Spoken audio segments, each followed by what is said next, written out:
Today we're going to be checking out the Tiny Go, a tiny little FPV package with everything you need to get up and get flying.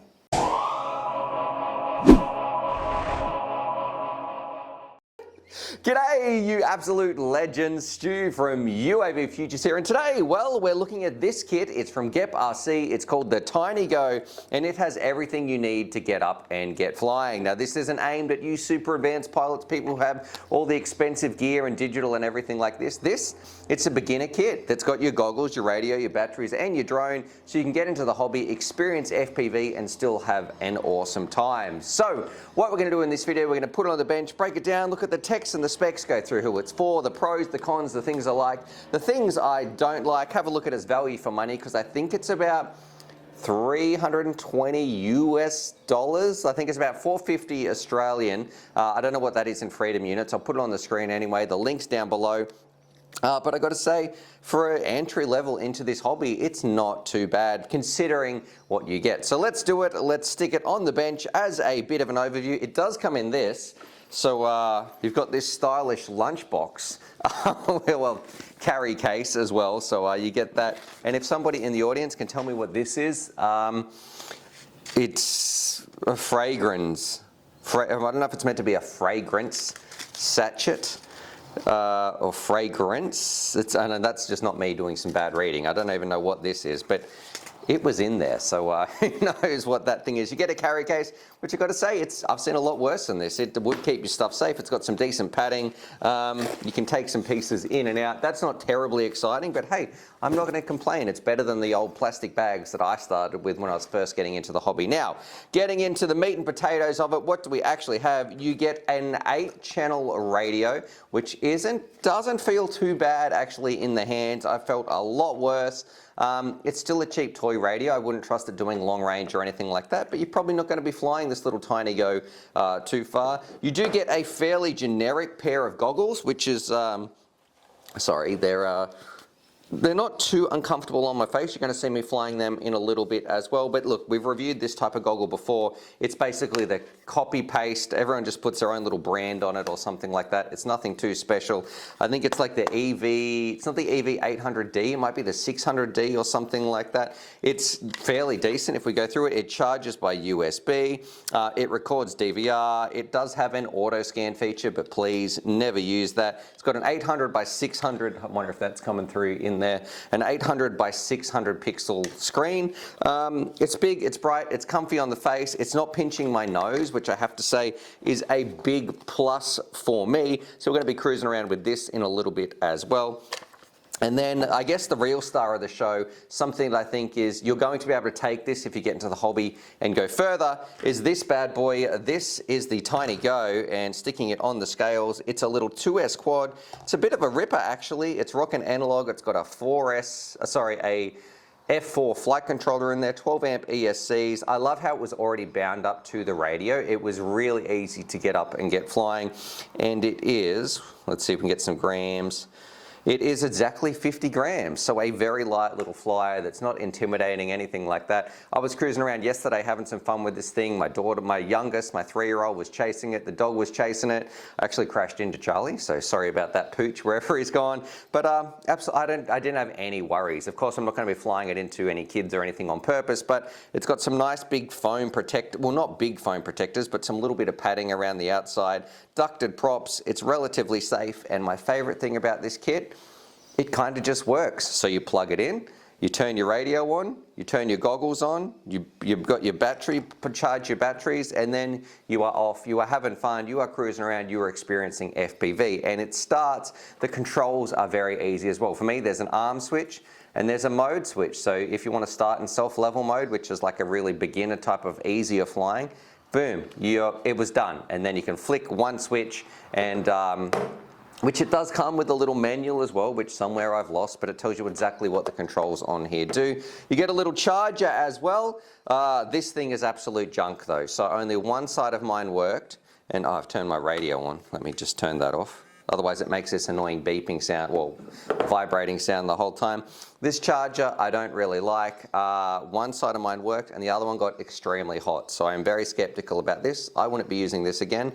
Maybe I just got unlucky with mine, but it's a little USB charger. It does come with the little cords. Be careful when you use that. That's all I want to say. It could be fine for all you others out there. Maybe I got a faulty one. Maybe if I left it a bit longer, it would have fully charged channel, because it can do 2 batteries at once. Channel 2 was fine. Channel 1 just seemed to be getting very, very hot, uncomfortably hot, and not charging the battery. So for me, that tells me there could be a little fault in this charger, but a link down below. I think it's like one of the best chargers I've ever used. I'm currently charging some batteries. That's what you heard beeping over there. I'll put a picture on the screen or a link anyway. That is the best. It can do 6 batteries at once. It's absolutely fantastic. The other little optional extras, it comes with, I think, 4 batteries, but there might be, it takes 2 batteries at once. So it comes with 4 batteries, but there might be a little Fly More pack, so you can cruise around and get some more batteries. I'll link some others. And unfortunately for the radio, you get this dodgy like AA connector sort of thing. That's a bit of junk. I don't like that. Excuse me, my phone's going off. Yo. And we're back. Yeah, anyway, so don't use that. I don't really like that little AA thing. What I've got on mine, it can rock a 2S. So I've just got an old battery in mine that I've plugged in. And it was a little bit tricky actually to try and get that little balance lead in there. Anyway, I digress. Once you've done it once, you're pretty fine. So look, that's it on the bench. Let's go have some fun, fly around out in the field. I'll show you some DVR, then come back, talk about the impressions of this, the radio, how the whole kit went in general, and you can make a choice. Is this something you'd like to get into FPV? Is this a good starter little kit? Should you get some optional extras, all that sort of stuff? So let's go for a little cruise, have some fun, and fly around the property in 3, 2, 1. Hokey tokey, here we go. I'm going to let you in a little secret. You see those scratches? I'm actually got it on top of the car, and the wife's car, I should say. The other day when I was flying around a quad, I had a prop on backwards, and the quad's freaked out and scratched the top of the car. So the little Corolla there. Please don't tell my wife. Anyway, I digress. This thing had no problems at all. Plug it in, you're off to the races. You can see it has smart audio. I'm flying around, I guess, in acro mode, air mode, whatever you want to call it. It does have a self-level mode as well. You've got a variable VTX, so you can see up in the top left-hand corner. It tells you exactly what channel, what band, and your power level as well. So it's very easy to set up and know that your goggles are on the right channel as well. Of course, look, this is a beginner kit, so you are going to get some breakup, and I feel like there is a little bit more breakup in this goggle DVR than was actually in the goggles themselves, because the DVR never records, I don't think, the true experience anyway. But it was a little bit better in the goggles, but still relatively similar, I'd say. Pretty standard analog right here, especially for such a little quad as well, with some dipole antennas. A nice little optional upgrade would be some extra antennas as well. But it's really fun to cruise around. It feels good on the sticks. The radio is fine. You'll see I'm trying to do some more, I guess, precise flying in a minute. I go around the back of the house and under the veranda and stuff like that. And yeah, I didn't really have any issues. Usually with those cheaper radios, it can be quite tricky to fly. So the dog loves it.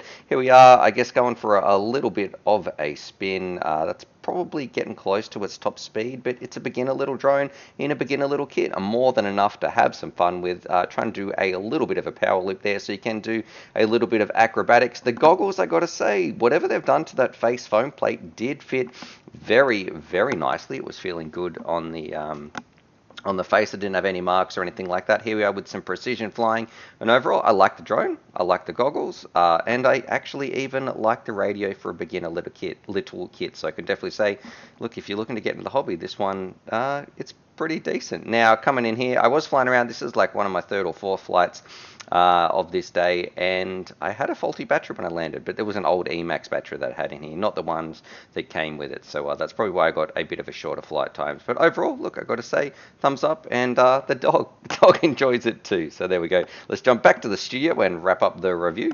Alrighty, so there it is. There's my review of the Tiny Go, and for $300 and something US or $450 Australian, I got to say it's a pretty decent little kit, especially considering the pricing of some things nowadays. I know it's going to be nowhere near as good as some top tier goggles, you know, some DJI or even some Sky Zones or anything like that. But for a little radio, which I've flown with a lot worse, it's still very cheap. I wouldn't be flying at long range or anything like that, but it is good enough to fly around and have some fun. The drone, the drone itself, I think, is the real star of the show. It's a fun little ripper drone that, you know, you can cruise around, you can do a few little bits of acro. It's nice and safe, it's not intrusive, it's very lightweight, it's not gonna bug anybody. So a great little gift if you're getting people into the hobby or you wanna start out nice and safety, you know, safely. I'm all about keeping our hobby safe, keeping the pilot safe, as well as soft targets around that you find. And the goggles themselves, look, they're super generic. They charge by USB. It's very easy to cycle through the menus, all that sort of stuff. One thing I do want to mention, I don't know if mine came, you might have to cycle the channels because my 3-year-old was playing with these. We're having some fun. She wasn't flying, but she was mucking around with them. And she did snap off the antennas. And let me just show you, well, the top of the antenna anyway. That's all the antenna is. Like, it's a tiny little dipole in there. It's nothing very special. And I don't know if she pressed some of the buttons. So out of the box, I don't know if it comes on the right channel, but it's very easy. It's like a few pushes. Mine was on race band 4, I believe. It tells you in the OSD anyway. It's super simple to get through and cycle through to it. And it was pretty cute. She goes, "Sorry, Daddy." I was like, "That's fine, little one." We would, anyway, cruise around having some fun. But look, that's it on the bench. I say a thumbs up. I like it. It says GR8, so I don't know if that's trying to say it is great from Gep RC, but if I got this and it was my first foray into FPV, I wouldn't be having any qualms, and I think in today's market, it's not too bad value. So anyway, let me know, what do you guys think? Would you start with this kit? What did you start with? I've seen people start with a lot less, and the drone is the real star of the show there. Even though I'm not going to use these in the future because I've got much better goggles, I still definitely would have no qualms flying this thing around and having some fun, especially if you're going to do even some indoor flying and something like that. So my batteries are ready again. I'm going to go off, do some more flights. Subscribe for more FPV related content. Be kind to each other, and most importantly, be kind to yourself. Why? Because you deserve it. And let me drop my favorite little dad joke in here. This is what I'm going to do at the end of my videos. This one really made me laugh. What do you call a magic dog? A labracadabrador. Anyway, take it easy and happy flying.